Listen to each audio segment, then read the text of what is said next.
Let me just see where we are. Let me just make sure nobody is sitting in attendees that shouldn't be.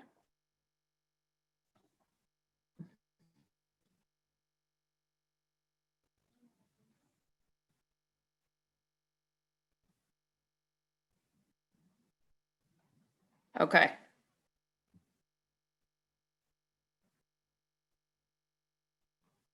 Hi, Natalie. Hello. All right, Chanel, are you helping us tonight on any recording? Or are we not doing that tonight? How does it work? Yeah, it's gonna be live on YouTube and it's gonna be recording. Yeah. The same as the rest of the meetings.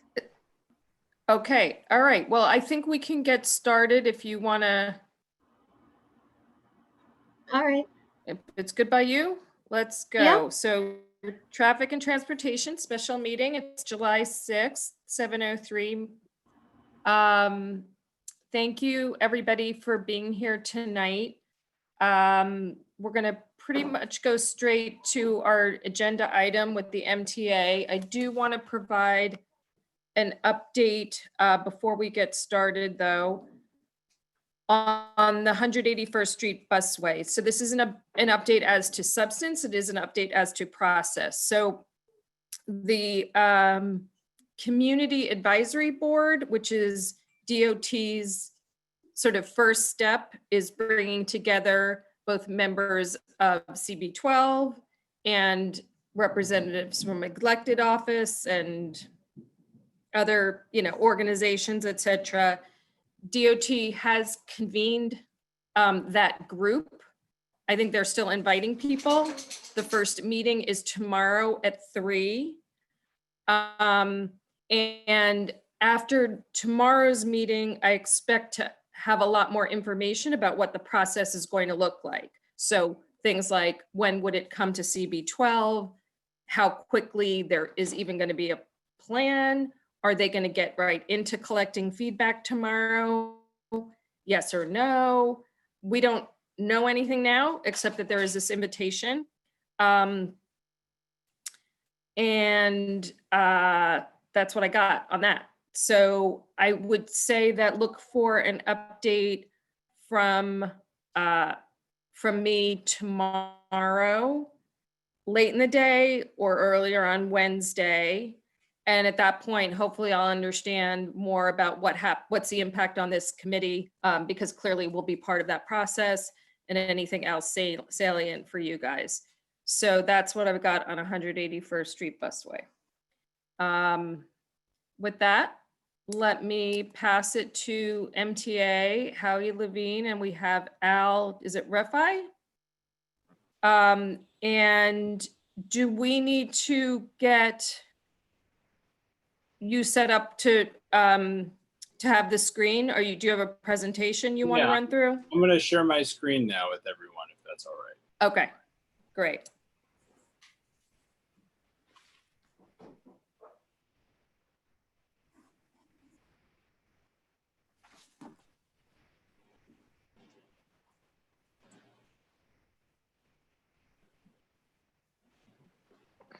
All right, can everyone see my screen and see the PowerPoint slide?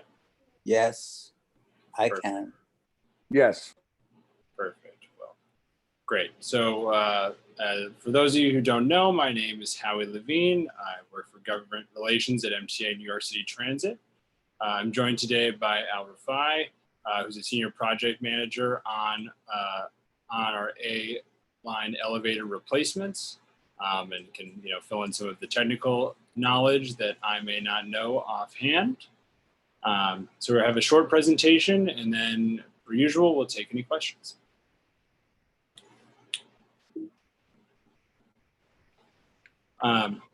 So 190th Street, the station opened and the elevators were first installed in 1932. It's a pretty old station.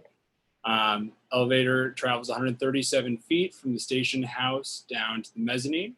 It's a historically designated station. It's a beautiful station, I think, as many people know. And the elevators, the key point here is the elevators have not been completely replaced since they were first installed in 1932. There's been a number of kind of rehabs and things of that nature, but never a full tear everything out and build it all back brand new. And that's what we're doing with this project. So the scope of work for this project and similarly for 181st is really to increase the reliability of these elevators by, as I mentioned, replacing everything really top to bottom, everything in the elevator shaft, the cab, the mechanisms there, and everything also in the machine room above the shaft as well. And while we're doing this, we're also going to do some repairs to the shaft itself, just where there's been some water penetration, any other work that we find we'll repair.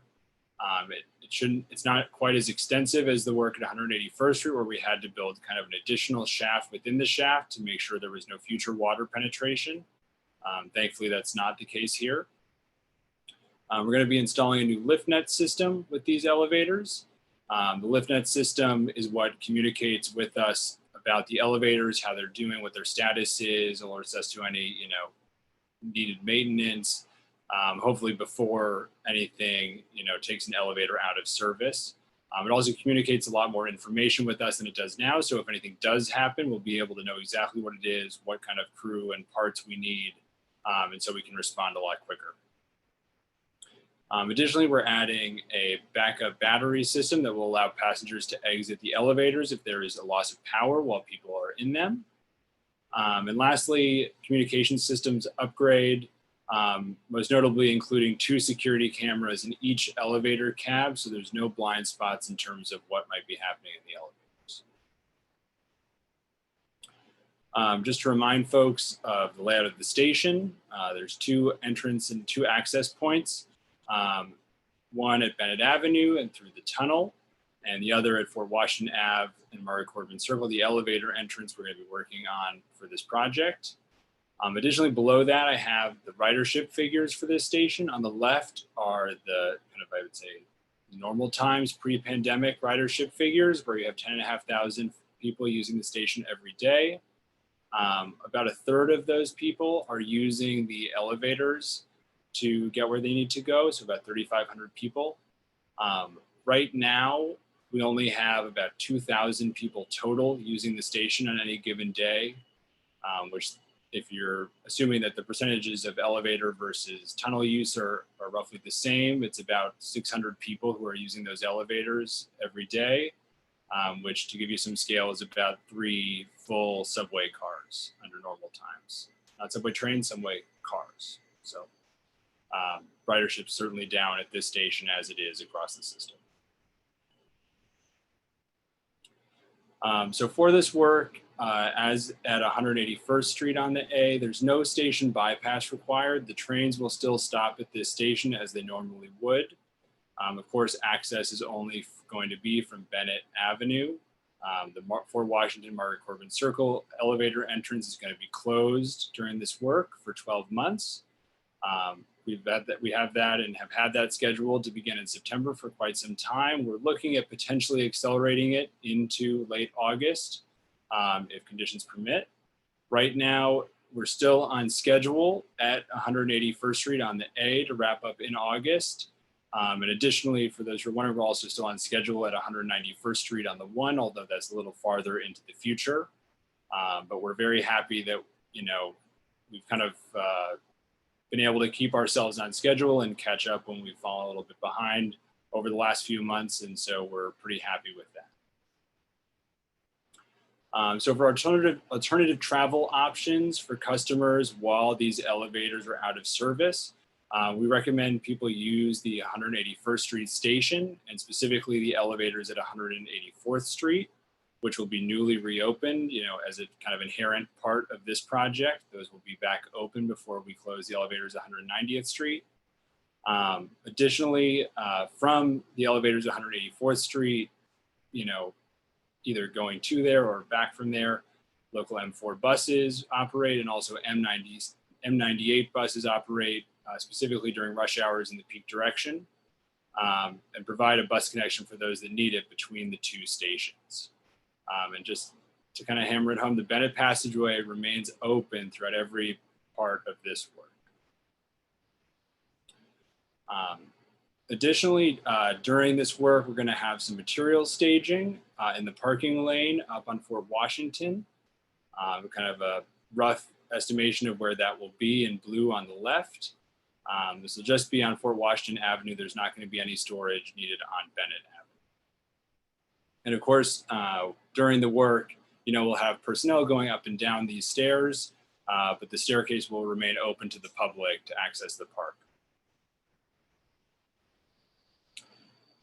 So lastly, this is just the schedule of all of our projects that we've had up here before, and so you might be familiar with it. 168th Street has been completed.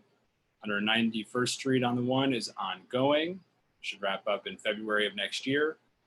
181st Street on the A is ongoing right now and hoping to wrap up in August, just next month, which will be followed by 190th we're discussing today, which will also overlap with the last elevator replacement we have uptown. We'll come back in the future to present on 181st Street on the one. And following all of these elevator replacement projects, we currently have planned the escalator replacement at 181st Street on the A as well. So those are our slides for tonight. Of course, we still have our dedicated web page for this project, which the URL is right here. And that hasn't changed and has a few links to more details about specific projects, although not this project quite yet. And with that, I'll turn it back to Debbie. And I'm gonna stop sharing my screen just for ease, but I can always bring it back if we want to consult it. All right. Thank you so much, Howie and Al. We'll open it up for questions. I'm having a little bit of internet glitchiness. So if I go silent in any way, Omar, if you could just step in. No problem. Two very quick questions before the committee. Just when you say that this project could be accelerated into very late August rather than September, can we infer then that that would mean that the 184th Street elevators might be up earlier in August rather than later in August? Or is the MTA willing to communicate a date yet? And then also when we hear about cuts in funding, I presume that's about very forward capital projects and won't affect the escalator project, but just clarify that I'm correct about that. Got it. So to answer your second question first, with the funding issue, the elevator projects are all part of, there's one contract for the one elevators and one for the A elevators that's already been awarded and everything is all set. Right. So those are not at risk. The escalator projects, I would have to double check. It is also part of a larger contract that I'm not sure has been awarded yet. But I would have to get back to you on that specifically. Okay, great. Remind me of your first question, Debbie, briefly. What's the estimated time of completion for 184th Street elevators? Because I'm sort of getting that maybe it's the beginning of August if you are thinking you might accelerate this project into the end of August. Right? Yeah, I don't have anything in terms of timeline yet. And even I think if we were trending ahead of schedule, we're still always, I think during these times, a little cautious. This will be the first time, I think during the middle of a pandemic, we're bringing a new elevator back. And some of that is, done a little differently given the circumstances in terms of, personnel and everything you have to do with that. So I think, we're hopeful we can bring it back as soon as possible, but we're still a little cautious about everything in terms of wrapping up the work there and making sure it's, perfect and ready for customer use again. All right. Well, as soon as you have a date, we'll of course be eager to hear it. So first I'm going to go Debbie, to follow up, Debbie. And of course, with any specific date that we would be closing 190th on the A, we would still be communicating that, at least 30 days prior to you electeds and customers. Right. So. All right. So I have, do I have anybody from the committee? And welcome, State Senator Jackson's here with us. So I see Natalie's hand up. Do I have anybody from the committee? So Natalie, why don't you go ahead?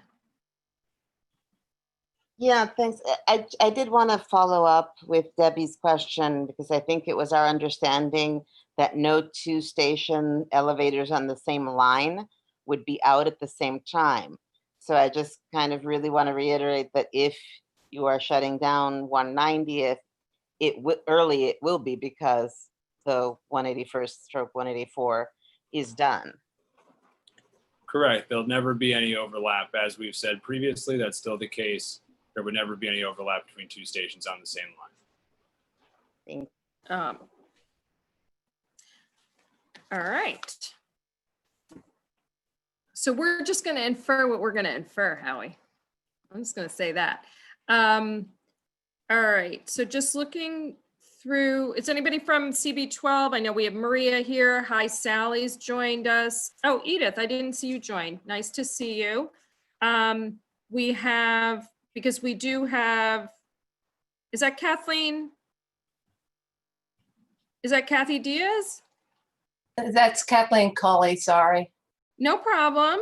I just want to do a quick scan of whether we have any board members, but it looks like we are clear. So Kathleen, if you'd like to go ahead, please do. And if you could just repeat your last name as well, so we have it for the notes. Sorry, this is Kathleen Colley. I live in Castle Village. Hi, James.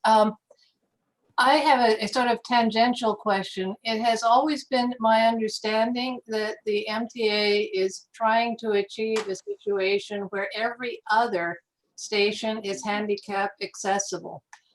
At the moment, we go from 175th to Dyckman without an accessible station. If 190th could be made handicap accessible, that would bring it into compliance with the MTA policy.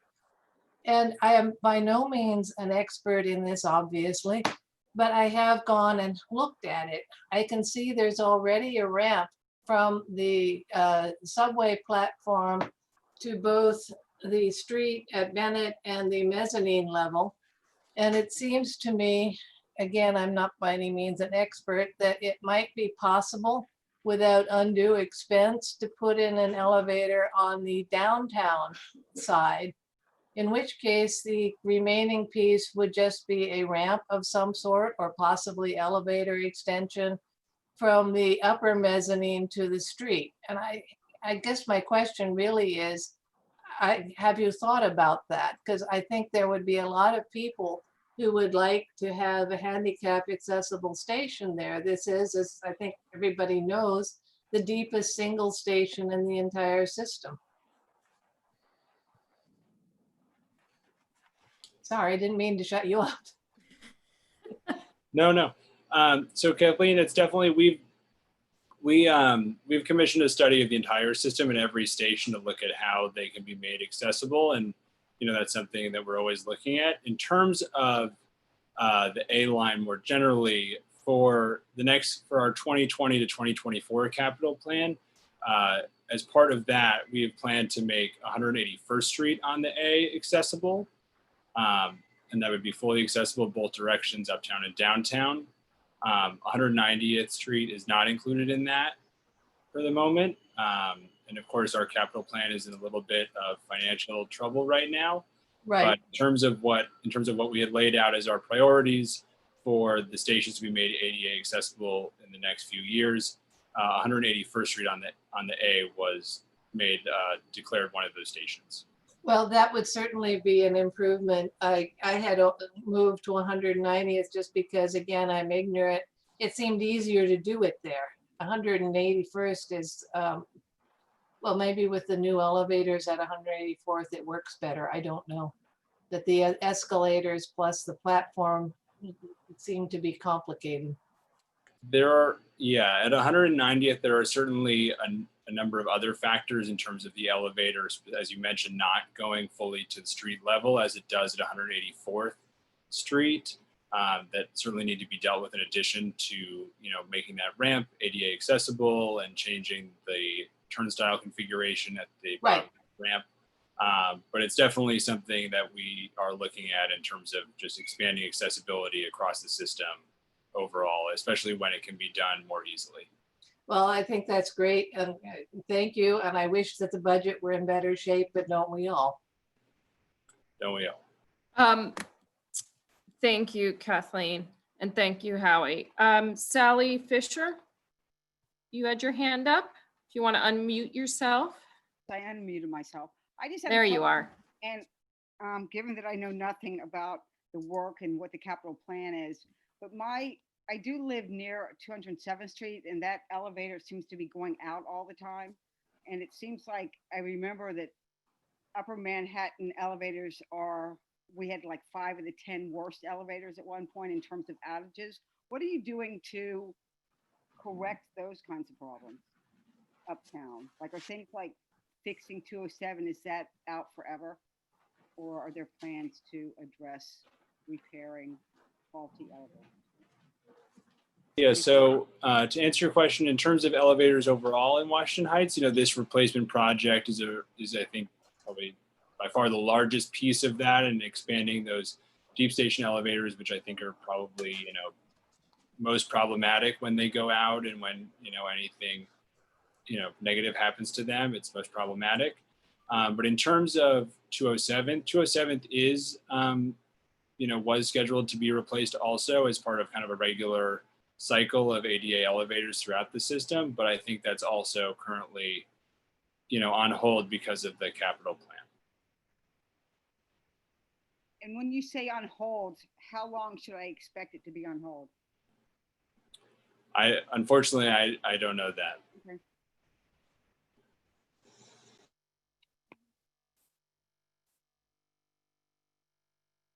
Debbie, you're muted. Sorry about that.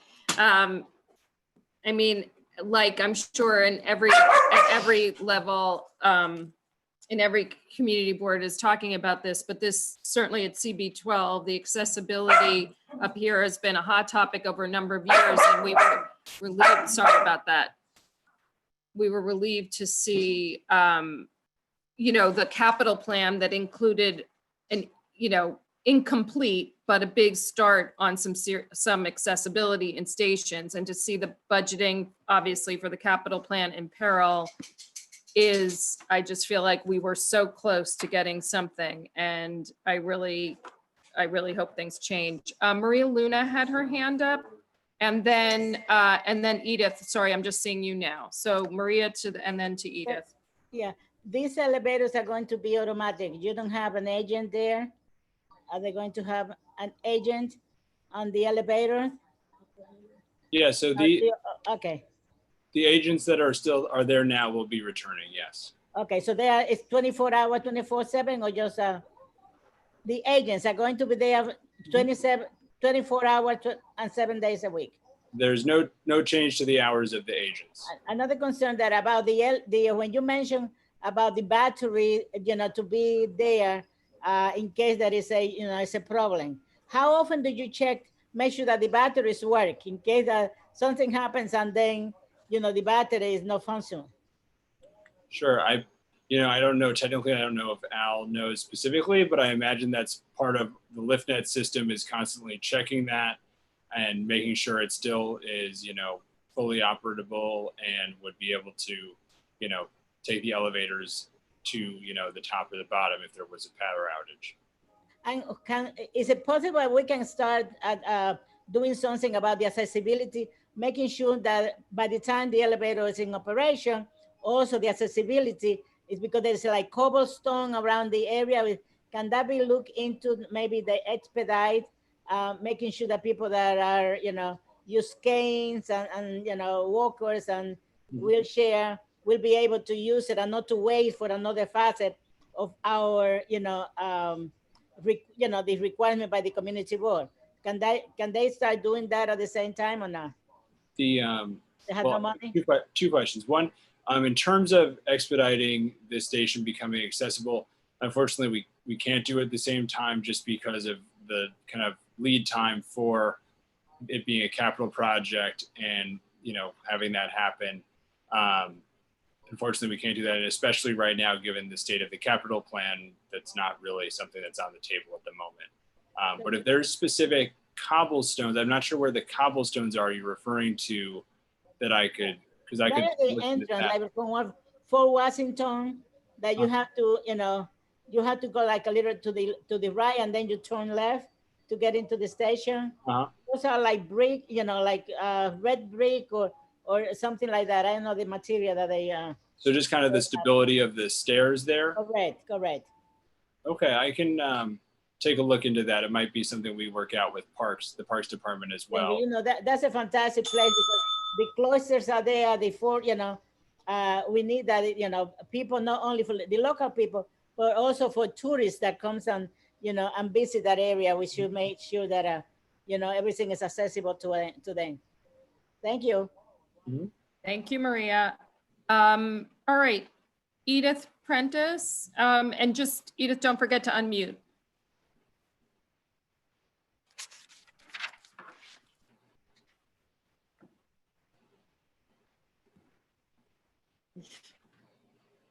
Edith, there you Yes, go. I'm here. I'm here. Great. Hi. I had to find the right box.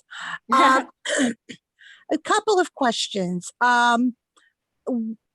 Where does the elevators to the platform at 184th fall into this time frame? There's not currently a time frame for those projects.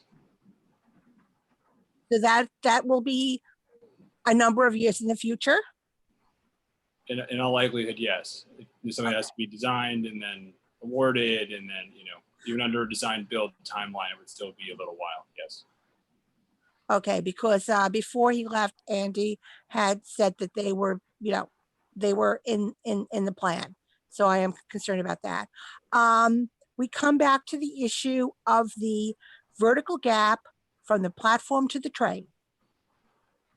With the lower utilization since the pandemic has rolled out, it has, and having fewer people in the train, so the train doesn't sink a little, it has become a significant problem. Even when you're getting on at the exact position where we are told to get on, there remains a vertical gap. What, if anything, is happening with that? So just let me clarify, so that even under normal circumstances, there's a vertical gap is there Sure. a station? Yeah. Every station, I mean, every station, you have a vertical gap. We once took the TRC through and people were saying to me, oh no, there are no gaps, there are no gaps. And I'm like, we're at City Hall, and I said, just watch it come in.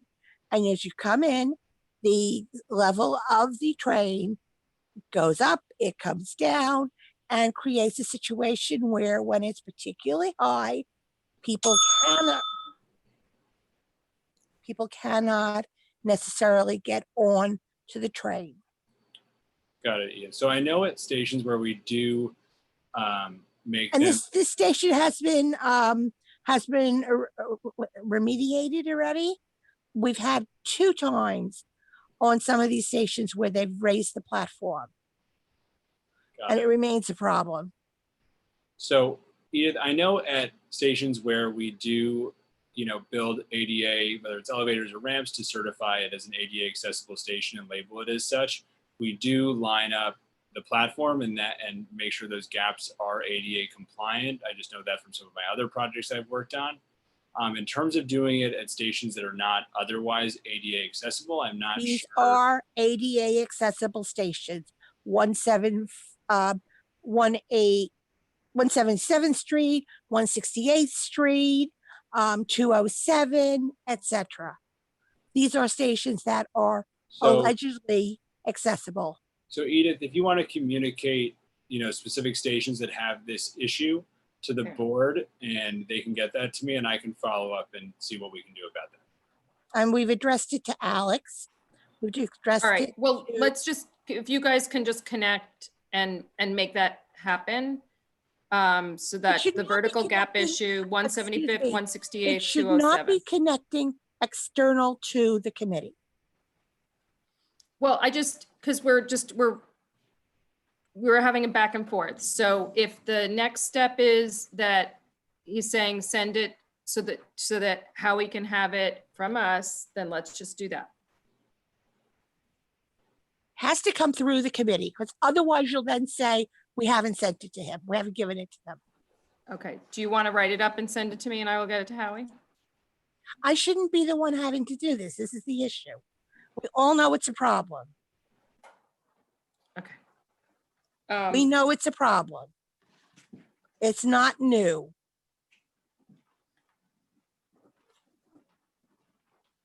Okay.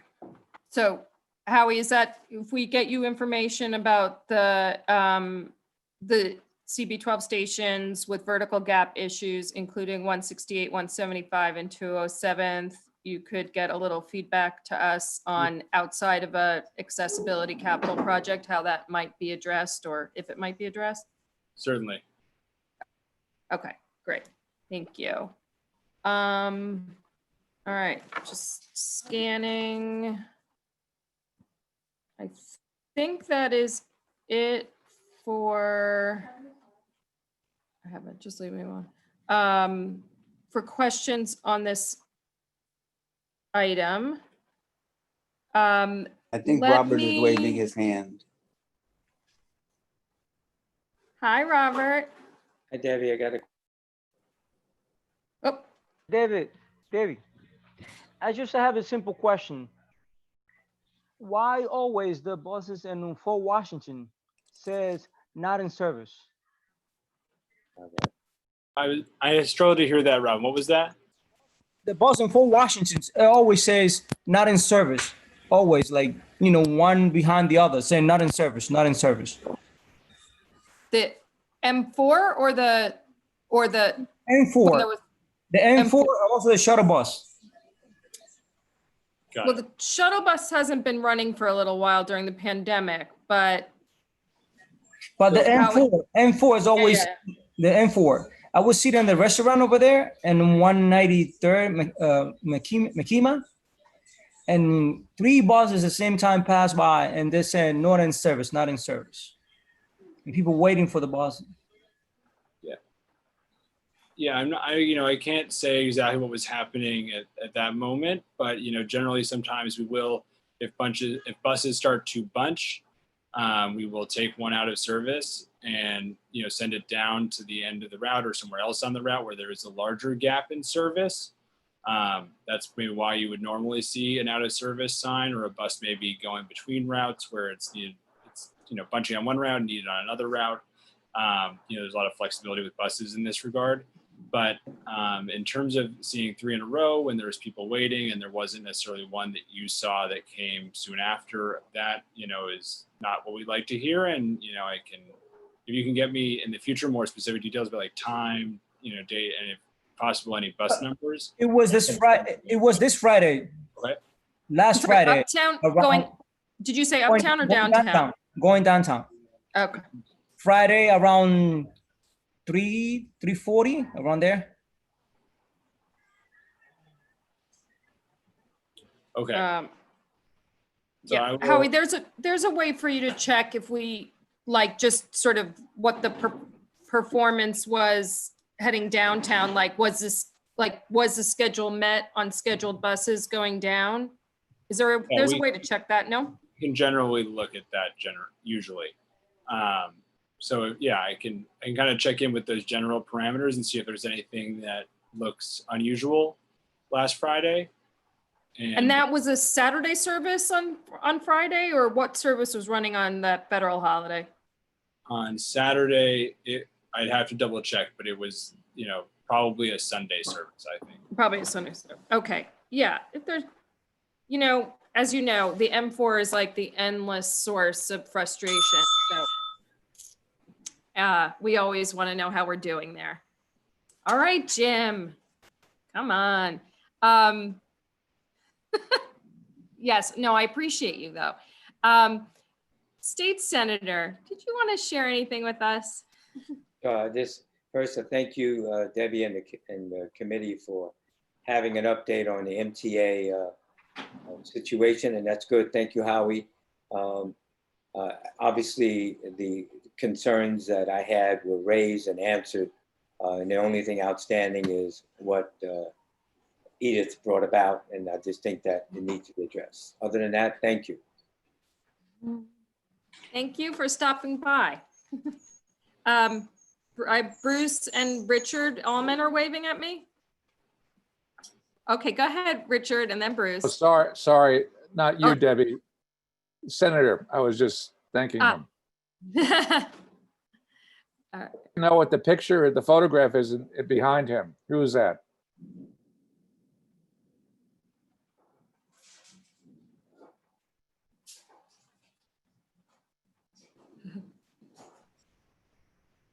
Oh.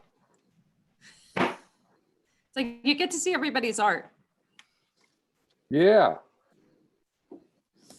He has to go, So let's go find out. he has to ask his wife. Right. I'm sorry. No problem. Richard Allman, do you want to, well, we're waiting for the senator. Oh, there he is. Sure. One, thanks for the update. I'm glad to hear 184th is coming back soon, and hopefully it'll be fantastic. It'll be somewhere between fantastic and adequate, and both are good. I want to add an exclamation point to what Robin said about M4 buses out of service and the series of 2, 3, or 4 of them. That's a long-term problem. There was an incident evidently on last Friday, but over the years that I've lived up here, it happens time and time and time again. And probably deserves a little more of an investigation than just what happened on Friday. Perhaps, I'm speculating, there may be routes that need to end at 135th instead of ending up here at this end of the route, so that when they turn around, they're going somewhere. I don't know if that's the answer. It's a speculative answer. And finally, a question on something that's not on the agenda tonight, and I'll be brief. Howie, can you tell us anything more about this World War II boat that was evidently excavated in part or in whole in conjunction with the work being done on the 207th Street yard? Read an interesting story, and I have no idea what the real story is. Sure. So I'll answer the M4 question first. In terms of M4 performance, uptowns especially, it's definitely something we're aware of, and I believe, and certainly something we would hope to address in the Manhattan bus network redesign when that comes about. Those are also on hold right now, just because of the difficulty of holding in-person feedback sessions and moving forward with those that we have active currently in the Bronx, the Queens, and Brooklyn as well. So I think when we get around to doing Manhattan, that will certainly be, the M4 will be a hot topic of discussion, and how we can improve it will be a big part of that project uptown. In terms of the PT-59 boat, so as I imagine many of you are aware, we are doing Sandy resiliency work on the 207 Street train yard over on the East River, on the Harlem River. As part of that, we have to kind of clear out some debris, some muck, to build the flood wall around the exterior of the train yard. And in doing that, we discovered what had kind of, I think, been rumored to be there for a little while, which is the remains of an old boat that through examination was determined to in fact be in all likelihood, I guess, I don't know how precisely anyone can verify this after a boat has been set on fire and sunk in feet of muck for decades, but it is believed to be the former PT-59, which JFK commanded after the PT-109 in the Pacific Harbor during World War II. When we kind of discovered this, we contacted a few museums to see if anyone would be interested in this and how we could kind of preserve the pieces of this that were worth preserving, and turned over some of the boat that was desired to a museum in Massachusetts called the Battleship Cove Museum that has a PT boat museum as part of it as well. So that is a little bit about that. And of course, now there's a few press stories about it that go into a little more detail, but that is generally what was the case. So we're happy that we were able to kind of find it and preserve it and get it to a place where it can be appreciated into the future. All of that, real quick, all of that sounds great. Maybe there's a Department of Education contact too over how some of this might be made available to local students as history teaching. It's a good idea. I don't expect us to resolve, it's a suggestion. We don't have to resolve that here tonight. Thanks. Just if Sally or Edith had an additional question, just unmute yourself and let me know, or otherwise just take down your raised hand. I had a couple questions. Sally, I can barely hear Yes. you. Sorry, I did have a couple questions that had come up in various committees that are MTA related, but I'm not sure because I don't know the gentleman who spoke, whether it would be under him, but there was a question in the aging committee about people needing accessibility to buses that were not allowed in the front door of buses because of the roping off or something for COVID. And there was also an issue with subways. There's a lot of complaints about people, MTA requiring masks to ride the subways, but masks not being available or people not wearing them. And I know that there are mask dispensing machines in some of the downtown stations. Have you considered adding dispensing machines in uptown stations? Or maybe, or distributing the free masks, which I had read at one point they were going to be available from the agents, but I'm not sure that's posted anywhere. So people are getting on the subway without masks. So Mary Anderson and Edith have both, we've covered in this committee in prior meetings, sort of the subject of, you know, continued cases of people being denied boarding via the front door, and how he's sort of responded to that in terms of how to bring forward, bring that forward to the MTA. Is there anything Mary or Howie would like to add to that? Otherwise, I would say sort of refer to the minutes and let's deal with the second part of the question, and because you know, that's important stuff. Yeah, just to briefly answer that, and similar to what I said last month, you know, there's really, so as we know, questions asked, you can use the front door if you've, you know, expressed the need to the driver. In cases where the driver does not allow you to use the front door for any reason, please take down the bus number, which is usually kind of on the back of the bus. It's just a blue number on the white bus.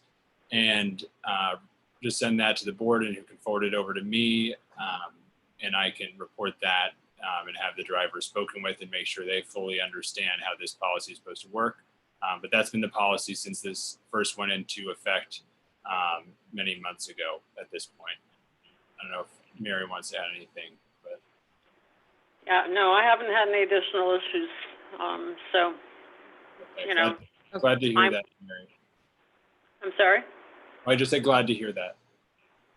And then Howie, if you could also then speak to the, and Maria, I see you, let's just finish up on Sally's question about the availability of PPE and how we're, you know, we don't have an uptown distribution site that, as is the case in Midtown, et cetera. But as you mentioned, Sally, masks are required for those using any MTA mode of transportation. And we've seen, you know, we've been kind of monitoring it. We've seen almost a 95% compliance rate with that, which I think we're pretty pleased with. We wish it was 100, but 95 isn't too far off the mark. In terms of getting masks, if you forgot one, you need one. In terms of, you know, someone being asked to put one on, the station agents, as you mentioned, do have masks in the booths that are available. You just have to go and request them. They are free. There's, I think, 2 million masks that have been distributed throughout the system to our station agent booths. There are, you know, if you want one of the fancier, much more expensive masks, they do have those vending machines at other stations, predominantly in Midtown and downtown. And those stations, I believe, were determined by just overall ridership at those stations. And I think that's kind of part of a pilot for now. I don't know what the status of that is going forward and if there will be more machines installed. But in general, the best way is to just go to the booth and ask for a mask, and that's at all stations uptown or anywhere in the system. I prefer the free ones because our neighborhood doesn't have a whole lot of excess money to spend. Could there be signage or something that specifies that they are available? Because I have not seen signage. I can definitely pass that feedback along. Sure. Thank you. All right, I have a little bit of a stack now. Edith, if you had another question, I have Yes. Maria Luna, and then I have Natalie Espino Yes, with a hand up yes. as well. I would just come back to the M4. There is an M4 on the schedule that goes down empty at about 3 p.m. In addition, there are M4s that are out of service at about 6:45, which are confusing because there are also M98s going down out of service at that time. So it's a little hard to say which bus it is that's going down out of service. I was refused service yesterday by a driver. Sunday, I made, excuse me, I'm sorry, at 168th Street. And I went over and made a complaint to the supervisor, but the problem continues. The driver had said, you weren't here, closed the door and pulled the bus out. Whole thing was documented, etc. And we come back to the fact that there are there are stops that have a multiplicity of buses in them. The problem continues where the driver just drives past a bus stop because another route bus is in the bus stop. This has been well documented. It's been happening for years, probably since before, when the dinosaurs were pulling buses, and there needs to be that addressed. Again, I know you guys have done training. I know you've got, the disability community has participated in trainings, etc. It's still not getting through. And I would just really wish that there would be a little greater emphasis to bus drivers over their responsibility to do that. There are also problems with social distancing because you end up with a situation where you have fewer seats and less space available in the front of the bus. And a lot of us are being left behind on the sidewalk because the buses do not have, you'll have two seniors on the fold-up seat, and the driver says, I'm full, and drives away. These are problems that need to be addressed. Thank you. Thank you, Edith. Maria, you had another point? Just very quickly, right. A question for the accessibility on stations that are accessible to people that have either wheelchair and so on and so on. In 157th Street, number 1 line, going north, going uptown, there are 2 exits to the station. And is it possible that maybe we can take a look and one side, one of the exits could be made accessible and the other could be left the way it is right now with steps? It's a wide, very wide area that people can just go right into the station and into the subway without really major work. I mean, everything had to be done properly, of course. But I'm looking at that because it's not just elevators. I think that particular station could be made accessible, and it's the commute there is like thousands and thousands of people.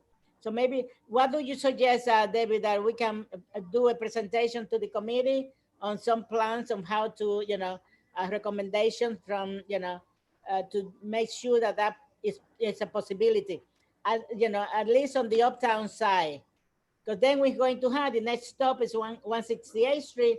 Now we have elevators there. So it would be fantastic that people can connect, just, like a few minutes away from each other. Right. Correct me if I'm wrong, Howie. I mean, the next is it two capital plans or just the 20 to 24? I mean, there's the capital plan that adds accessibility to the system through the fast forward plan, et cetera. All of that is in peril. So anything sort of for additional accessibility after that first round of the 20 to 24 stations that is also contemplated, but we know is after 2024 is like, what's the best way, Howie, to get feedback on sort of, because the fast forward you said looked at every station. So if we wanted to understand, to Maria's point, like a better understanding of like, for those of ours that didn't make it into that plan, because you're saying only the 181st A made it into that one, like where do the rest of our stations land? And are there any other programs that do, like she said, like, okay, but maybe there's an opportunity on one side, but not the other side. Like how would we get that information? Because I think that's already exists in the sense that it was all looked at, every station was looked at. So that, there's not, so to your first point, Debbie, that's correct. That basically everything that is going to be made accessible that requires a capital improvement, whether it's, elevators, which are a bigger investment compared to ramps, is still goes through the capital plan. And right now we still have stations that are, have not been completed yet from the last capital plan, which is the 2015 to 2019 capital plan. And then we have the 70 stations we've announced as part of the 2020 to 2024 capital plan as well.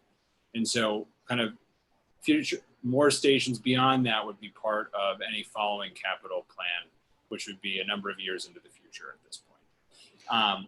In terms, and then just to clarify, in terms of CB12 stations, I was just mentioning 181st Street because it was on the A, and that is a station that is in the 2020 to 24 capital plan.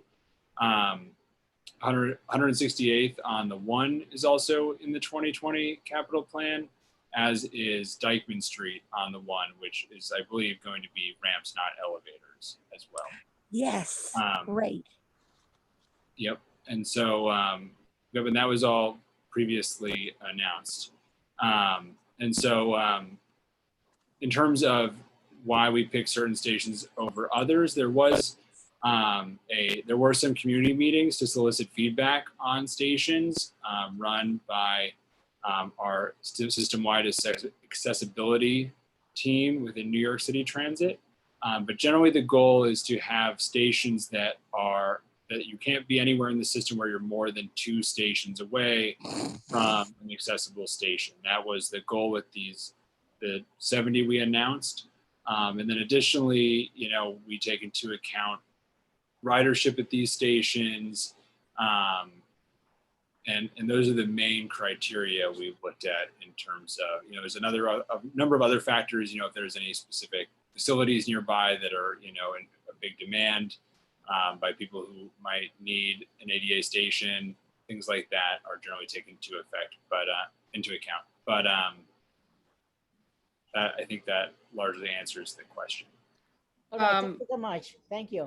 Yeah, and I think to Maria's point though, like accessibility, we always come back to it on this committee. And I think all of us, again, picking up on something Maria said earlier as well, that maybe in the fall we could sort of get a better understanding of, like, let's say it's not a full accessibility, but there are improvements to address some factors within the station that are making it difficult for people with, like she said, like a cane and the cobblestone. Like there are sometimes things that can get done that improve things when it's not on the list for ADA. So maybe we can sort of have a little bit more time on this subject because it's really important up here, as you know. So thank you, Maria, for raising that. Natalie, you'll finish up for us? Hi. So yeah, I just did want to footnote first Edith's remarks about the platform, the wheelchair that I often push. It is borough-wide that I have trouble getting it into the train from the platform without Good Samaritans coming out and picking it up. So that's something that needs to be looked at borough-wide, and we will follow up with you guys on that. But my internet garbled when Sally was asking about masks, so I didn't catch if she asked about the mask vending machines that you guys rolled out and whether or not they're going to roll out for Uptown. And so I wanted to know if that was in the plan. Sure. So the vending machines are primarily at Midtown and downtown stations, as you point out. Largely, they were selected because of ridership. But that is just in addition to the fact that there are masks available for free at all station agent booths across the system, including Uptown, of course. So that's generally what we're pushing. And, it's more the people who, might really want one of the really fancy, more expensive masks at one of these vending machines. But, I would go with the free mask myself if I forgot a mask when headed to the subway. So does that help answer the question, Natalie? Yeah. I just think that I haven't seen the free masks, so I don't know if the preference for the ones in the vending machine is that in addition to any fashion statement, they may be individually wrapped in a different way. So yeah, and I just was curious, I was a bit perplexed about ridership being higher there because my understanding is that those are hubs in districts in the borough where not a whole lot of people live. So it seems that there's a lot of, it would seem that those people begin their commute points elsewhere. Got it. Right. All right. So that wraps us with MTA. I mean, Howie, if you maybe stay for a couple minutes, I'm just going to make a few updates. I know they don't apply, but just in case anything else pops up. But obviously, if you need to head out, we appreciate you being here, and we're looking forward to new outliers as fast as we can get them. I neglected one update, which I wanted to give. For whatever reason, I'm not clear on why, we get regular updates about DDC projects that affect our streets. We don't, however, get regular updates from either Con Ed or DEP about projects that affect our streets. At Cabrini and 181st, there's been work that's been going on all year. It is a DEP project. We are hearing from people just wondering, when we're going to get the sidewalk back. There's restaurants there trying to serve who can't set up tables. It's affecting a whole strip of restaurants on 181st. We've lost a whole bunch of parking. And it just seems like there's never any end to it. I did get an update from Con Ed, who's actually, even though it's a DEP project, they have to move their underground, relocate their stuff. And I think whenever you dig a hole, you don't know exactly what you're going to find. What they found were more problems than they had anticipated and more work in the relocation. They hope to be out of there by August 1st. And as I understand it, the DEP work doesn't take that long. Like the actual DEP catch basin work won't take that long, but it is, so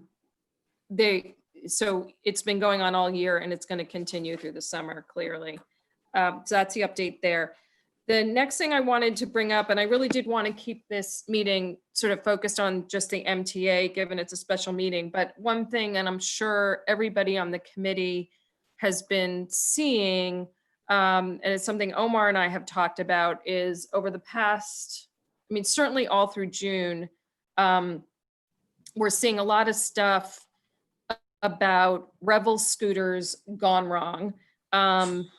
Meaning not obeying traffic laws, being ditched in inappropriate places, and the only appropriate place is in a real parking spot, in a drop-off zone. So it does not include, a hydrant, a park, and all of these things are happening. So we're not gonna, there's nothing. So what I spoke to Omar about, and I want to sort of present to the committee, is like, I think we need to get some answers on this. And it's not like City Bike where it's like DOT has a hand in it. They don't. There's also a traffic enforcement aspect of this that I think Curtis will be picking up on. But I just want to say, like, we need to get smarter about who does have jurisdiction besides a traffic cop being able to say, you're speeding, you're going the wrong way on a wrong way street, you're on the sidewalk, et cetera, et cetera. But it's like, there's got to be like, who owns this? Like, they just landed here and it's hard to see sort of who's sort of has a piece of regulating them being here at all and being on the street. So I want to say September agenda, roughly, like that we target having it on there. But it's the single biggest thing that at least I see. I don't know about the rest of you, but and so if anybody else has Could any. I make one brief comment on that? Because Yeah. one of the issues that came up is that the scooters are also not supposed to be on the paths in the park. Now, it turns out, and this is just something we should keep in mind for the future, these scooters obviously all have GPSs. And in fact, if the operators chose to do so, there could be a wall, an electronic wall, and the second the scooter went into a park, it would beep and stop working. They could do this, whether they will, but that is the reality of what they can do at this point. So we should keep these things in mind. Thank you.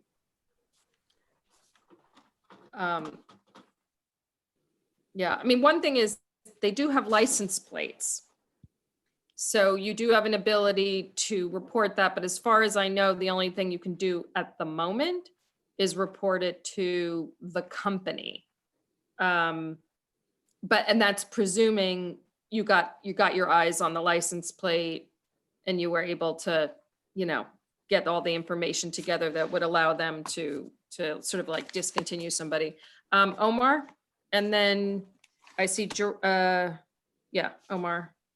Yeah, And Sally, maybe.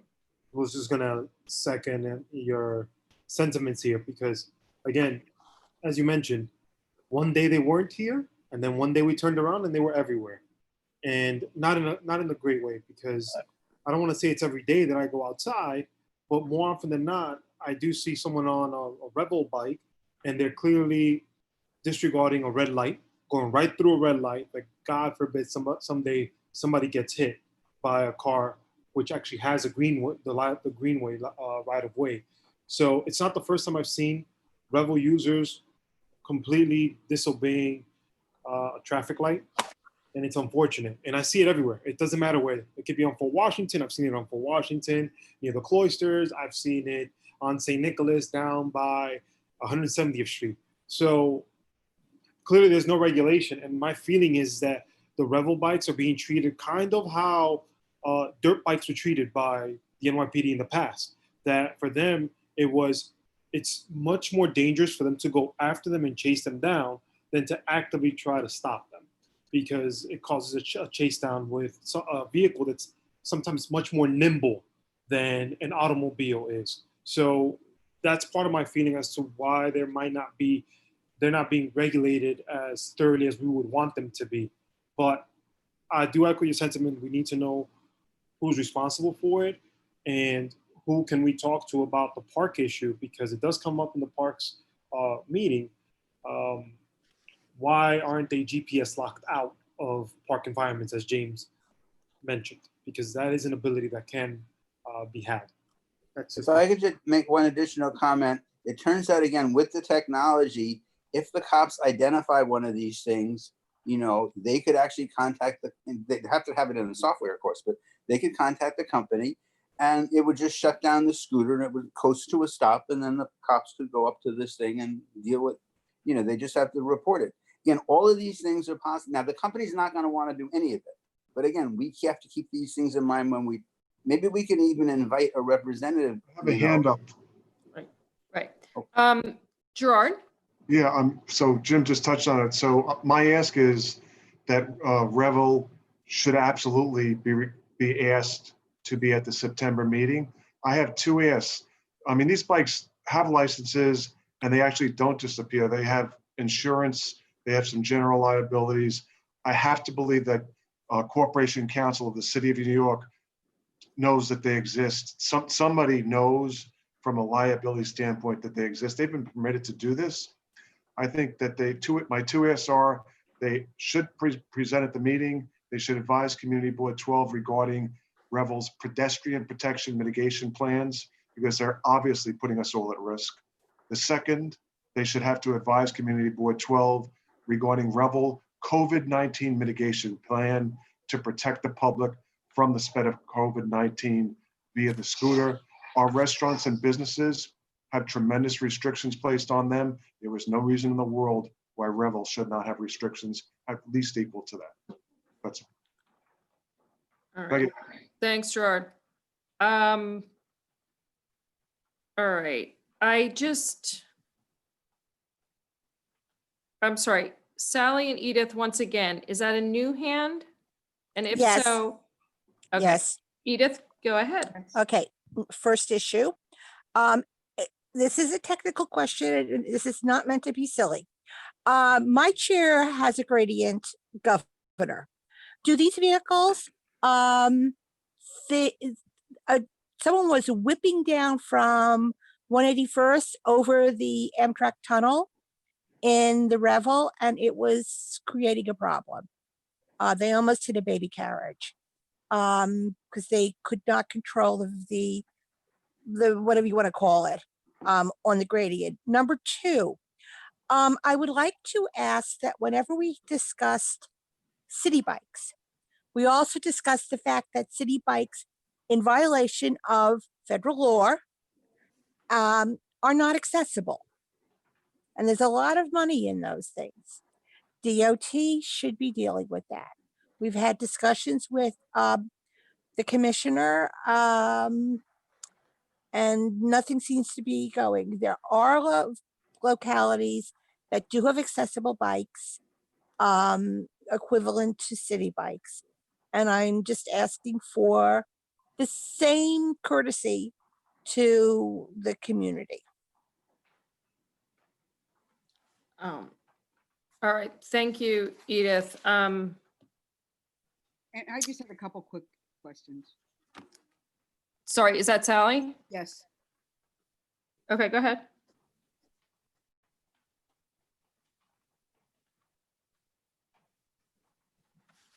Wait, I'm sorry, Sally, did you have? Sally's adjusting her hat. She's on mute right now. Am I unmuted now? Yes. Okay, great. Howie, you said you would take back to the MTA the possibility of having signage talking about the free masks that are available from the station agent. Could you also, at the same time, as an alternative, they could install the mask dispensers that are in many hospitals, et cetera. So there would be a dispenser visible to people who walk in without a mask, and they could then take a mask without having to interrupt a station agent. And those aren't too pricey. Sally, I heard the first part was the second part was that we could install like mask dispenser, like kind For of the free mask. containers for like the walls of stations or something like that. Was Yeah. that correct? Yeah, the free masks, hospitals have them, a lot of places have them. I actually price them, they're not very expensive, and you can do that to then a person without a mask does not have to bother a station agent, but they're visible there. And it's like if you have signage that says you can't get on without a mask, and then someone looks over, sees a mask machine, they know they can get a mask and get on the subway. Yeah.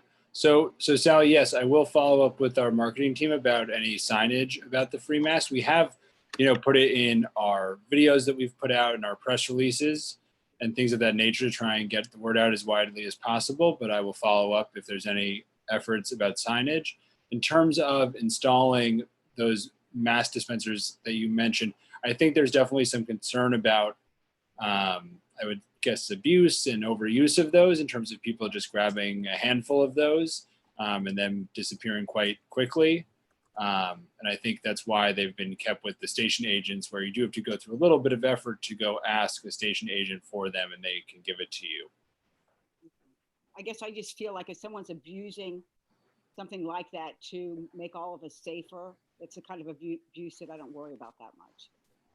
I didn't quite hear that, Sally, but yeah, in terms of abuse, I can see that, but if a mask dispenser is like right by, it's installed on the front of the station thing, I think maybe that won't happen as much.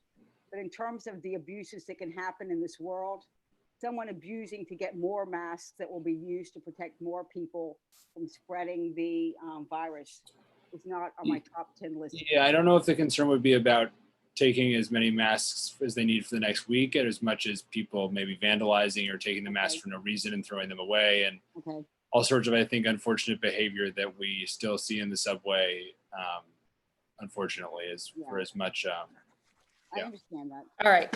All right, guys. I Let's had one other question. Just wait. Sally, sorry, we've had a lot of back and forth on that. Let me just, because we have a few people that have been waiting to ask questions, and then we can circle back. But we did have one question in the Q&A that from Amber John that for some reason is tagged as answered. So Amber, just in terms of the City Bike expansion that was presented at the TNT meeting on June 1st, and as well as the general meeting on June 23rd. And if you go on to the DOT site, New York City DOT Bike Share, you can see the map, and that should be the 181st to 190th will start rolling out, I think shortly, very shortly. And you can see the map. What we are waiting to hear was that map is a pre-final plan. And the community board responded on June 30 with our comments about we had 2 stations in particular that we had some comments on, and one we really did. And all that went in from the community board on June 30, and that sort of concluded, DOT had done various outreach. So they will sort of from that create a final plan and then roll that out. So our hope is obviously that we had comments for just a few stations, and we're hoping that was sort of recognized. But just hop on the DOT.nyc.gov, and then it's under bike share, and there's a place you can go down to CB12 and see everything, and it's kind of cool. We have a question from Nancy Preston, and let me just get you, oops. Okay. All right, Nancy, I think you can go ahead now. Okay, yeah, thank you. Hi. So I just wanted to acknowledge what Jim and Gerard suggested on the Revel issue, and because what I'm hearing from all of my contacts, I live on Seaman and Dykeman, is how dangerous it's been in the parks with the Revel scooters all over the place, and the streets, driving on sidewalks, all different ways, even riding, there's even video of them riding, shooting off fireworks over the weekend. And is there a way for the committee to turn that around and make the company itself responsible for this? From what I understand now, the only thing that can be done is if there's a problem, they can suspend the user, right? But how long does that take to happen? So coming, I thought this was great about, having a geo zone where it just turns off if they go into parks, and, having it where if bad behavior, if illegal behavior is observed, that they could be turned off, and just turning it down. So having them come and starting a conversation with them, and also with the legal entities of New York City to have a little leverage on this would be great. And just letting people know, because I'm hearing it's a really hot topic of discussion, and we're lucky that nothing serious has happened so far. But I've heard so many close calls have happened. So thank you. Thank you, Nancy. It's so true. I mean, so again, we'll have this on the agenda. I will certainly investigate if there's something, raise it with Ebenezer so that it, sits with him as well. And then Natalie, maybe you can give me a little help. I mean, obviously, as a community board, we have an ability to sort of raise issues as a board with city agencies or, public entities. A private entity raises something else, but I sort of have an idea that, can we do something through the mayor's office? So Natalie, maybe. Well, what I would kind of bring back are the conversations that we were able to put together for the public board. I shouldn't say we, because at the time I was a member of the Public Safety Committee and not of the NBPO staff. But in regard to those those kiosks that they call them, those obelisks where you can plug in and get Wi-Fi. And there were some controversial hotspots for some of them, and actually bringing in the external affairs and legal representation for the entities, in addition to whatever city agencies had partnered to facilitate that enterprise, and have them answer the questions to the community. So we will look into that and get back to you. Right. All right. I mean, I would love that to be something that we could get started, you know, sooner rather than later. But sort of realistically, it's hard to see how we do this without sort of having them and then being able to do a resolution or what have you. So, so yeah, if you could sort of give a little guidance on how we might be able to influence this. I mean, I know they've had a number of personal injury lawsuits against them already. That's happening. But the only other tidbit I have is that at the New York State includes them in a, like, you don't need a license, you don't need a motorcycle license. So motorcyclists actually think this is wrong because they're like, that you're just can rent one of these things and get on, and you're not trained, you're not really licensed. But as far as the state is concerned, because their max speed is 30 miles per hour, this very low bar to rent one and get on one exists. So maybe we can get at it through the state in that way. Maybe there's an opportunity. So I guess the last thing I will say is that people, and I was hoping to do it in May or June, but you know, things got a little hectic, so it didn't happen, but that we should all be thinking about when we're in the budget exercise next fall, you know, that obviously comes up right away every year. And just to give some thought to how we might approach that in these really bad budget times.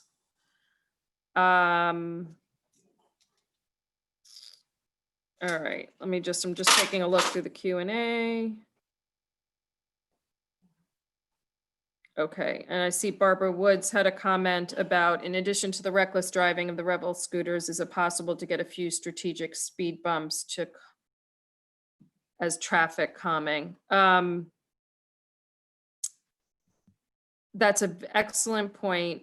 And just, Omar, if you can just make sure we're capturing that from Barbara Woods, and then to wrap in DOT when the time comes about sort of having this additional vehicle racing around, and does that make us look at certain streets for traffic calming that we may not have, you know, had reason to, let's say. Okay, and then we have, all right, Rob, Senator Jackson. Meeting. I know that my office has been in contact regarding the people on Chittenden Avenue, you know, where people come and they park their vehicles and they set up, and some of them are playing music, hookah, and other things. And the people are very, very upset about the fact that they're being disturbed at all times of night. And they are asking whether or not they could have parking of cars on the side where people come and park, even though it's a no parking zone. They come and park there and then open up their car and a little table, and they sit there and what have you. And they're drinking, making noise, smoking, what have you, and it's disturbing basically the quality of life of the residents that live there. And as you know, Chittenden is only this big. And so I'm asking the Transportation Committee to adhere to their request, to put in a request to see whether or not we can have that parking on the other side of the street where it's no parking now. Right, to be evaluated. And I apologize, that is, Senator Jackson's office did bring this to me 2 weeks ago, and I should have raised it. So thank you, and I apologize for that gap. And, you know, because right now what happens is also it gets parked by placard people. So as long as it's going to be parked by placard people, we could kind of get a handle. So either it's okay to have parking there or it's not okay to have parking there. So, And what DOT had said, you know, that may be an issue as far as vehicles. And the residents of that area basically says even with cars on the other side that may have placards, trucks can come by there. So it's not like a fire truck cannot come by there.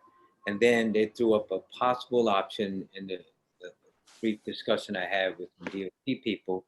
Okay, maybe they will put parking on that side and no parking on the other side, because that may be better because it's basically on the side of the people where buildings live, and that's interesting. And they have a driveway or two driveways for buildings that have basically driveways. So basically, they want to explore all options in order to give them a quality of life that they're used to having. That's an interesting approach, because you'd also then pick up a few spaces, because a lot of that is either hydrants or garages. So interesting. Hi, Debbie, for the notes, what is the location again? I was having internet problems. So Chittenden Avenue, which runs from 186th to 187th, and it is one block. It's like a 1 block street west of Cabrini Boulevard, between 186th and 187th, and it is one-way southbound. Yeah, I remember this now. So it's like so there's just a lot of people always assemble there. And so there's two issues there. There's an enforcement issue of just a lot of hanging out and perhaps noise issues, I don't know.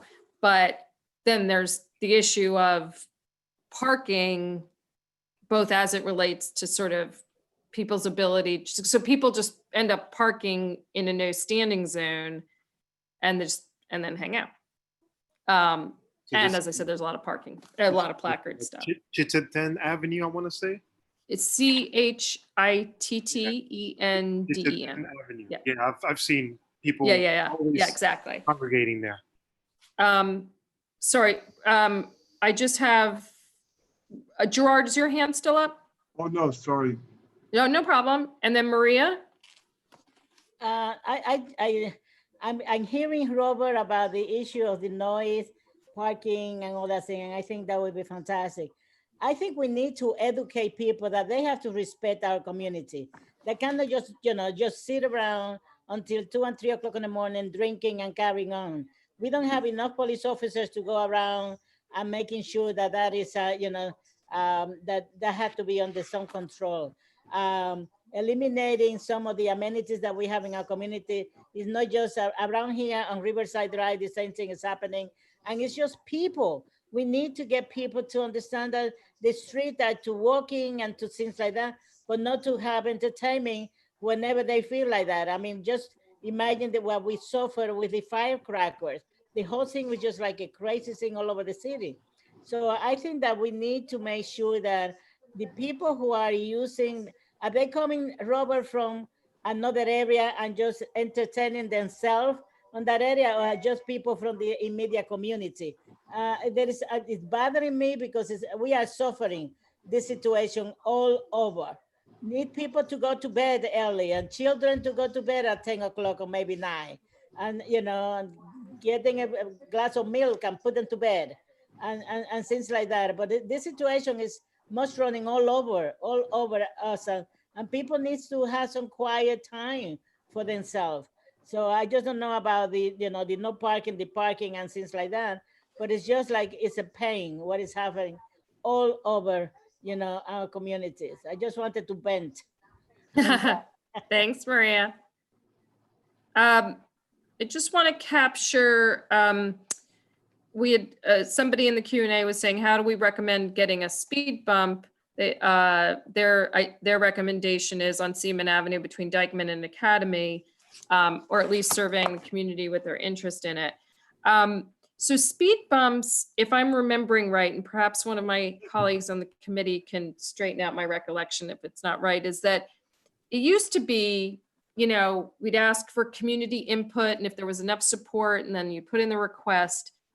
But I think that DOT changed its policy 2 years ago such that they're just putting in speed bumps. Like, you kind of just need to ask, but I'd have to find out the process, but it's not the same. They're not involving us in the same way that they used to. Well, there's a secondary issue since you asked, and that is that we are this reduced speed zone for school safety. So they put in all pretty much on the streets that have the speed bumps, like Cabrini and like Seaman already does. They have these speed bumps as part of this safety program. And, you know, you can't put in a speed bump every 2 feet. That'll drive people crazy. So, well, we can certainly ask, but Yeah. you know, remember that the reason we have all these speed bumps is because we're part of this safety initiative, this safety zone. Thank you. All right. So, but I will sort of get clarification. I just sort of remember Lyle saying something. It must have been like in 2018 about like, they're just putting them basically everywhere now. And I don't even think there used to be, and this might've been the issue in Dykeman Academy, if there was an incline, there was a certain level of incline that you couldn't put one down, but I think even that sort of changed. So let me do a little digging on what. Actually, how- I don't think that would have changed since that's sort of a safety thing, but in terms of putting in more of them, you know. Yeah. Yeah, thank you. All right. Sally, did you want to finish this up? Sure, just something really quickly with the DOT, the Open Streets Initiative. For the open streets like Dykeman, where the restaurants, I guess, all self-certify. Obviously, they're very popular, and I'm glad that restaurants have an option of making money. But a lot of the guidelines in terms of having the face mask, doing the social distancing, limiting crowds, etc. You know, on this past weekend, it was basically a breeding ground for the spread of COVID. And I'm trying to figure out what's the best way to both allow the restaurants to make money, but make sure that we're not killing people.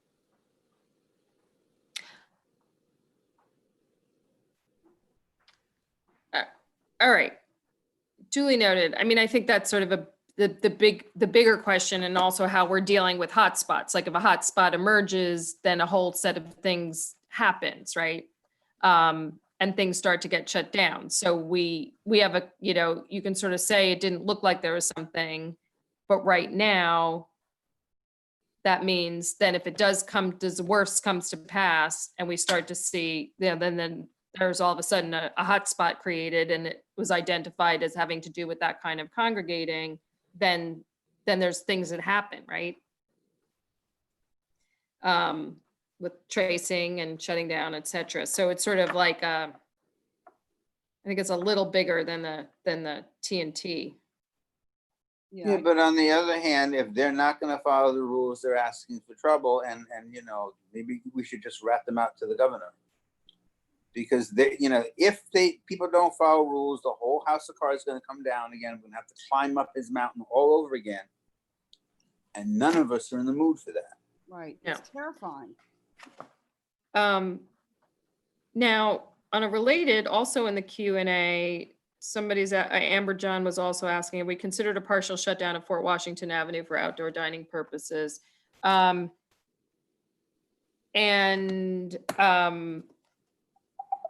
So I think we have not considered it as a committee because I don't, you know, I think people have suggestions. I got one over the weekend about 187th Street. I will say generally it is right now above 181st. and Fort Washington, Cabrini, et cetera, we have so much. Con Ed is going to be coming back and getting started with their gas main replacements. We've got all that work at the corner of 181st and Cabrini. And as it is, we're not on the street grid, right? So there's not a lot of egress.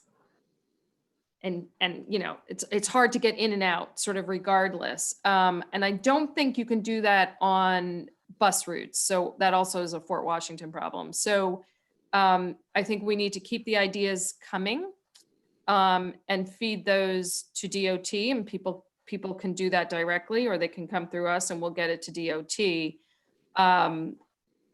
Because everybody's, you know, they're continuing to expand open streets and the open dining, et cetera, et cetera. But I think it's tough right now in the neighborhood because we have a lot going on and some of it has been on hold and is going to be restarting. And it's been very hard to get around for a year, you know, a solid year, and it's not about to get better.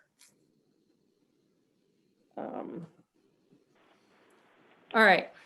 Debbie, I have a question about the outdoor dining. Mhm. Do you or does anyone know if there's a rule, regulation in place as far as distancing of the tables in those areas where they have outdoor dining? Yes, there is a rule. There is rules about that. I spoke to Debbie briefly when we had a conversation earlier that when I returned back from about a week in Beacon and the city had gone back into its next phase of reopening, I walked down Broadway and they have very specific rules and regulations in terms of the distance between the seats. The one part that I was very concerned about is the fact that they're supposed to be 8 feet from the first set of sidewalk seating to the curbside seating, because they are allowed to use parking spaces as outdoor seating.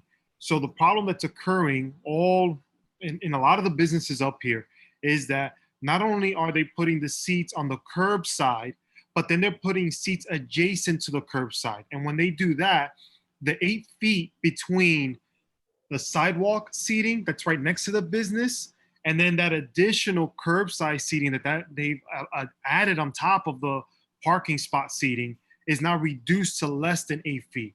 And it becomes an ADA issue from my understanding, because the 8 feet is needed to provide additional enough space. So if people want to go, you know, north and south or east and west on that sidewalk, they can do it freely, especially if somebody's in a wheelchair or in crutches. So we have an issue with a lot of businesses up here not abiding by these rules. So like the reason why I have my hand up is we really need DOT, who is the regulator on this, to come to our meetings and really tell us what to do besides telling us call it in, because I'm seeing it a lot of places. And as some of you have mentioned, some of these businesses look like it's a club outside. I'm just going to be honest, with hookahs on the table and zero social distancing occurring, as Sally had mentioned. But yeah, But my question, Mary, there are rules to this. right, but my question wasn't about the 8 foot. I know that rule. I'm talking about the tables, how spaced they're supposed to be. Because if we were going to, do social distancing, then it seems to me the tables need to be 6 feet apart. There are such rules. They are. That's required. Is that true? Is that true? Because I haven't seen it. Yeah, that's what I thought. I'll pull down. There's a thing on the New York City site. Or Natalie, do you have something that you can send over? Isn't there a one-pager on the New York City site about the restaurant stuff? Yes, I just did actually put it, as a panelist, I can't actually initiate a question in Q&A, but I pasted the link in response to Nancy Preston's remark that the rules are at DOT. So it's the DOT open restaurant page. And as you know, they rolled out a set of open streets in New York City, 22 total, that are a combination now of the open street and that was closed off to traffic, and then some dining. as well, but there are none in our district yet. There was one in East Harlem from that initial rollout at the Uptown Grand Central area. So the idea is that other folks would be able to apply where your restaurant is near an open street, and sometimes it is an entity like a BID or some other organization that applies as and agrees to be, I suppose, some kind of a supervising entity. The rules are very often in flux. And remember that it is self-certified. So when folks are applying and saying that they have X amount of space, my questions that I've pressed to DOT at some of these meetings are, do you have a record somewhere where you can actually see a map and check their math? And there really was no clear answer on that. But DOT is the agency that has taken responsibility for this. So they are the ones, you know, when you send in your 301 complaint, and there's even, if you use the online 311, there's a dedicated portal to reopening violations. And so theoretically that ends up with DOT. But yes, it is a challenge. It is a challenge because from the very basic idea that, pedestrian traffic is still going.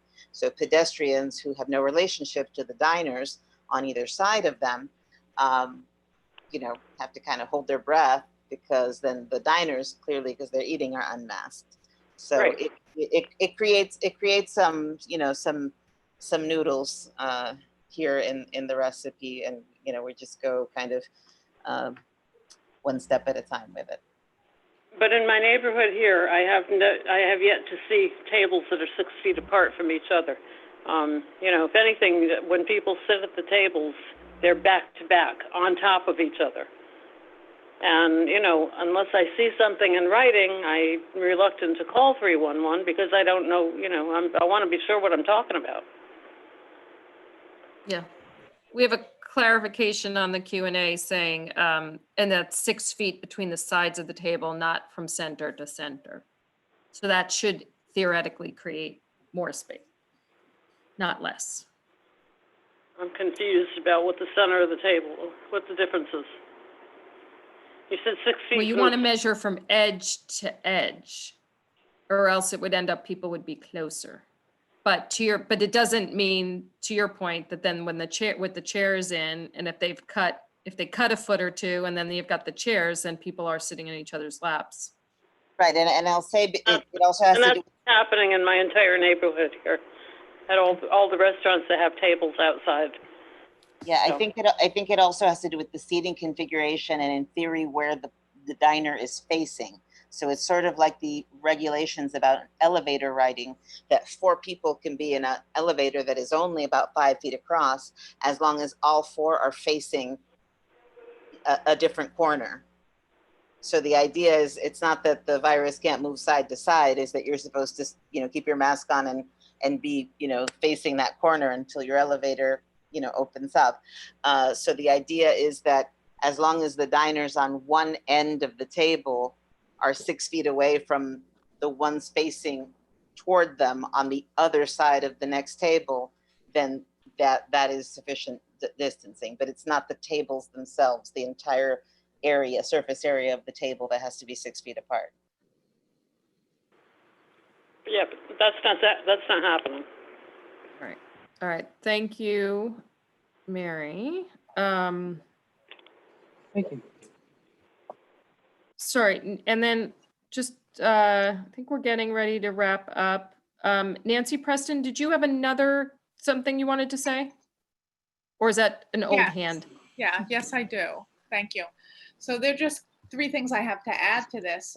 First of all, the DOT, their website that Natalie put in, has very clear illustrations of the distances. And the restaurants that have opened on Dyckman between Broadway and Seaman have from day one opened using the open streets. They're still not listed as an open street. They took over the whole street, okay? And what that has created, of course, they took away tons of parking, but like certainly we want to have the businesses out there, and there's that isn't an objection.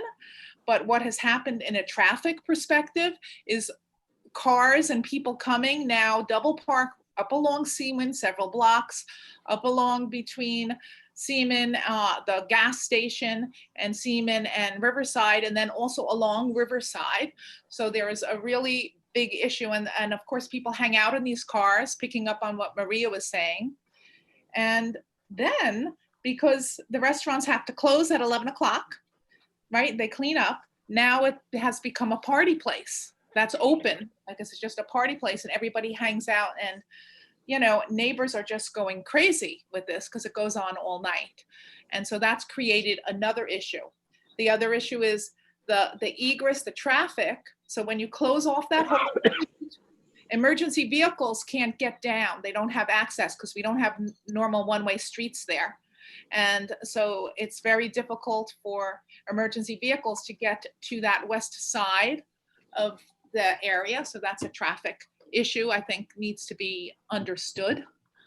And also another, as people are talking about the businesses that are doing outdoor dining, I find, and people have been reporting that often the crosswalks are blocked. They're not adhering to the clearance for crosswalks. So that's serious. And DOT is the agency. The community has been in touch with DOT, but you know, this program is to help the businesses, and there's really sort of a stepping back. I think Natalie said in flux, right? And fluidity of, you know, what they're doing to support businesses during this time. But the first protocol, of course, as Sally brought up, is the safety of our community as well. So I just wanted to bring those 3 points up. Thank you. All right, well, thank you. And, you know, there's aspects of this that are public safety, but, you know, rest assured that, you know, Curtis Young is on these matters, and we are connecting on the various things that are touching on both streets and the public safety aspect. May add, it was Curtis that said that I should bring this to the committee because we've been talking to Curtis. You know, I think, yeah, because there's some things that are a little fuzzy.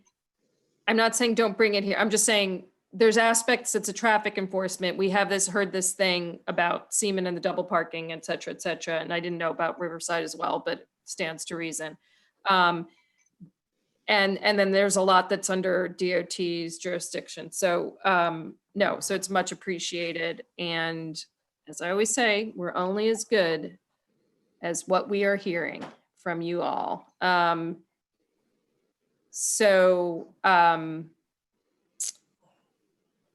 But then, you know, it comes back to, like, there's also then the aspect of the late night, which then is not about the open street or the open dining program. And then it's just the general issues as Maria outlined.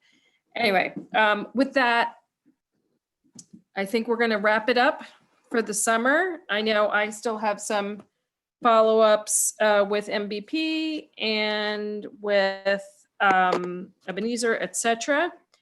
But I appreciate everybody being here tonight in our special meeting, and wishing everybody a great summer, but certainly keep in contact because it is feeling very active, and the issues that we're seeing right now and trying to balance are going to be, you know, this is it. These are programs that are running for the summer, and so we're going to have to be a little, you know, stay engaged to some extent. And with that, anybody want to make a motion to adjourn?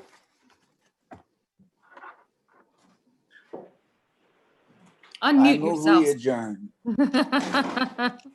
All right. And thanks to the senator for being here. And I saw Evelyn Collado and Chris Nickel and Everybody take good care. Thank you. Okay, thank you. Good night. Have a great summer. All right. Everybody.